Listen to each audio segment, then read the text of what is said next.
Assalamualaikum warahmatullahi wabarakatuh. Jumpa lagi Bapak Ibu bersama saya.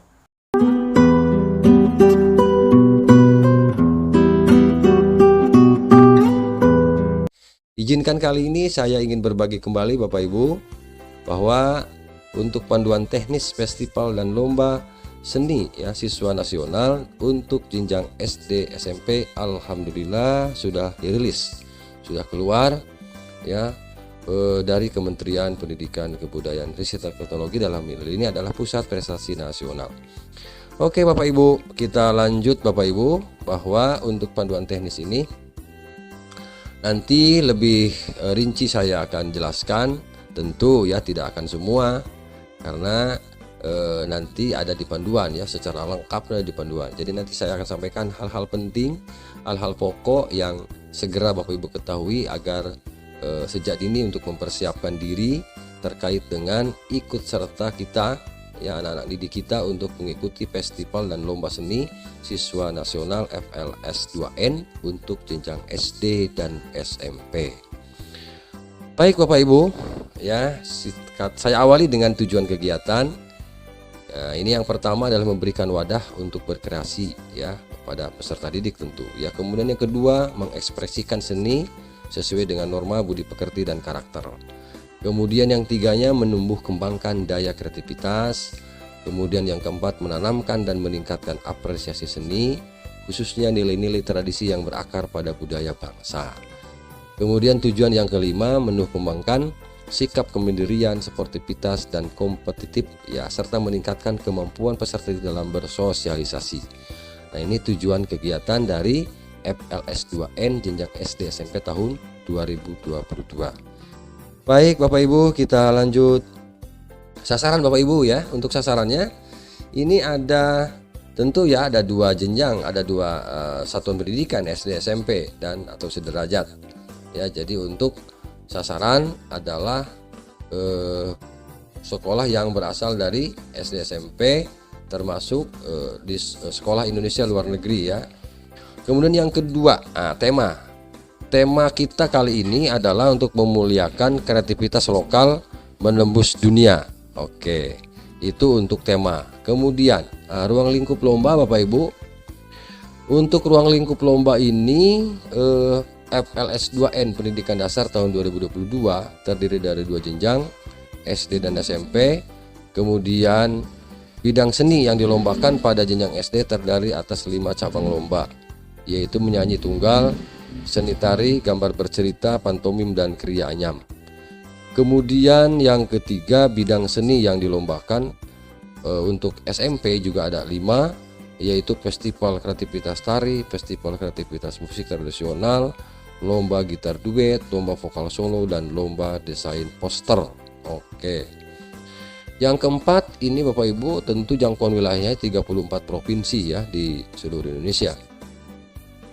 Kemudian keterlibatan penyelenggara terdiri dari ini Pusat Prestasi Nasional, Dinas Pendidikan Kabupaten Kota, dan gugus tugas COVID-19 baik pusat dan daerah. Oke, ini untuk ruang lingkup lomba. Kita lanjut untuk pembiayaan, tentu ini akan dibiayai oleh pertama untuk pelaksanaan di kabupaten kota menjadi tanggung jawab pemerintah daerah. Nah, kemudian untuk pelaksanaan nanti di babak penyisihan dan pelaksanaan di tingkat nasional dibebankan kepada rencana kerja anggaran Kementerian dan Lomba Pusat Prestasi Nasional tahun 2022. Kita lanjut Bapak Ibu untuk prinsip umum ini ya. Pertama tentu membersihkan tangan ya secara teratur, dicuci tangan pakai sabun, air mengalir dan menggunakan cairan antiseptik berbasis alkohol atau hand sanitizer. Oke. Menjaga jarak, menggunakan alat pelindung diri, kemudian meningkatkan daya tahan tubuh, ini tolong nanti diperhatikan pada saat pelaksanaan. Oke, Bapak Ibu. Kita lanjut untuk ketentuan dan mekanisme lomba. Jadi penyelenggara di sini Bapak Ibu adalah pertama, pelaksanaan FLS 2N Pendidikan Dasar ada di tingkat kabupaten kota, diselenggarakan oleh Dinas Pendidikan Kabupaten Kota. Kemudian yang kedua, pelaksanaan babak penyisihan dan tingkat nasional diselenggarakan oleh unsur sebagai berikut. Yang pertama ini untuk Pusat Prestasi Nasional, kemudian tim jurinya terdiri dari musisi, praktisi seni, dan unsur lain yang relevan.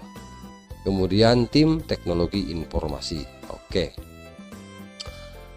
Kita lanjut Bapak Ibu, untuk strategi pelaksanaan ini dilaksanakan secara daring ya, online oleh pusat nasional, oleh pusat prestasi nasional, karena memang kondisi kita di Indonesia masih dalam kondisi pandemi Covid. Oke.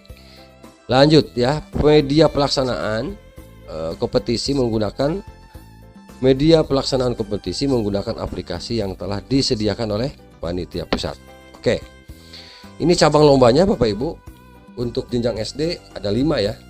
Menyanyi tunggal 1 orang, seni tari pesertanya 3 orang, pantomim 2 orang, gambar bercerita 1 orang, kriya anyam 1 orang. Kemudian cabang lomba untuk SMP juga sama, ada 5 Bapak Ibu ya. Nah, ini festival pertama, festival kreativitas tari 5 orang, festival kreativitas musik tradisional 5 orang, lomba gitar duet 2 orang, lomba vokal solo 1 orang, lomba desain poster 1 orang.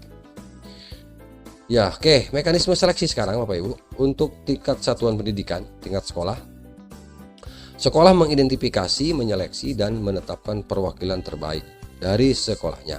Oke, sesuai dengan ketentuan kategori lomba yang telah ditentukan. Oke.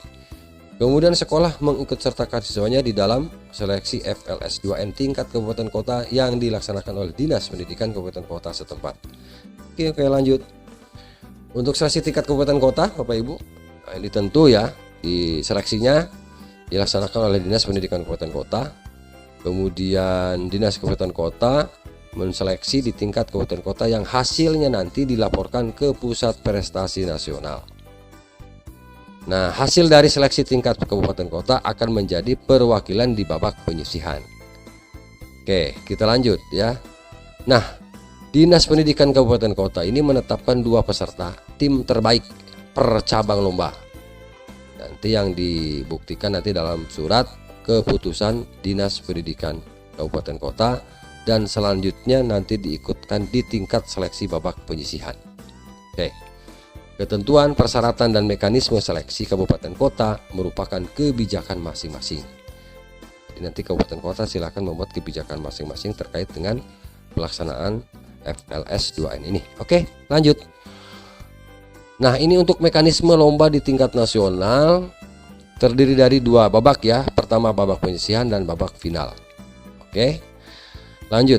Babak penyisihan ini adalah yang nanti diwakili oleh masing-masing kabupaten kota. Masing-masing kabupaten kota ini mengirimkan perwakilannya hanya 2 peserta per tim per cabang lomba. Jadi 2 peserta per tim per cabang lomba. Oke. Kemudian 2 perwakilan kabupaten kota tidak boleh dari sekolah yang sama per cabang lomba. Oke. Nah, mudah-mudahan ini bisa dipahami Bapak Ibu ya. Kemudian Pusat Prestasi Nasional menetapkan peringkat 1 sampai 10 per provinsi, yang selanjutnya akan mendapatkan sertifikat. Nah, peserta nanti yang akan mewakili ke babak final adalah peringkat 1 dan 2 dari setiap provinsi. Jadi juara 1 dan 2 di tingkat provinsinya ini nanti akan dikirim ke pusat ya, dikirim ke tingkat pusat untuk mengikuti babak final. Oke. Nah, ini babak final Bapak Ibu. Peserta babak final adalah peringkat 1 2 tiap provinsi hasil penilaian babak penyisihan. Peserta mengikuti ketentuan dan persyaratan masing-masing karena merujuk pada ketentuan masing-masing cabang lomba. Oke. Kemudian untuk Pusat Prestasi Nasional menetapkan 20 terbaik nasional yang selanjutnya dari peringkat tersebut ditetapkan nanti peraih 1 medali emas, 2 medali perak, dan 3 medali perunggu. Oke. Kita lanjut Bapak Ibu. Nah, ini kriteria peserta tentu ya, ini adalah peserta didik dari SD dan SMP, baik yang ada di dalam negeri maupun yang ada di luar negeri. Dan diingat ini adalah tentu yang sudah memiliki NISN ya, dan terdaftar di tahun pelajaran 2022-2023 karena memang pelaksanaannya sudah masuk ke semester 1 ya, begitu ya. Nah, setiap peserta didik hanya dapat mengikuti salah satu cabang lomba dan diketahui oleh kepala dinas. Peserta